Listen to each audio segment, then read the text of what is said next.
Factorisation হচ্ছে কোনো সংখ্যার যদি কোনো যে ফ্যাক্টরগুলো থাকে সেই ফ্যাক্টরগুলোকে যদি আমরা গুণের আকারে লিখি তাইলেই বলা হবে যে এই সংখ্যাটার ফ্যাক্টরাইজেশন হয়েছে।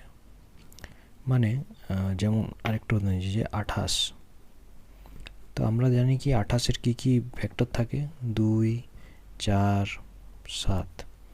তো আমরা এটাকে এমনভাবে লিখতে হবে গুণের আকারে যাতে ওই সংখ্যাগুলো গুণ করলে 28 হয়। যেমন আমি যদি লিখি 4 × 7, তাইলে 4 এটা হচ্ছে 4 আর 7 হচ্ছে 28-এর ফ্যাক্টর।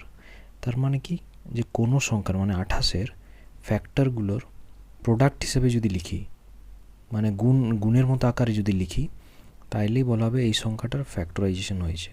এটাই হচ্ছে ফ্যাক্টরাইজেশন। এটাকে একটাভাবে আরোভাবে লেখা যায়, এরকম 2 × 2 × 7 ভাবেও লেখা যায়।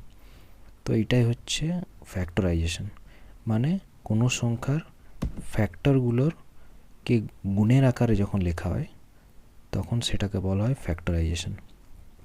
যদি বলি 50, তো 5 × 10।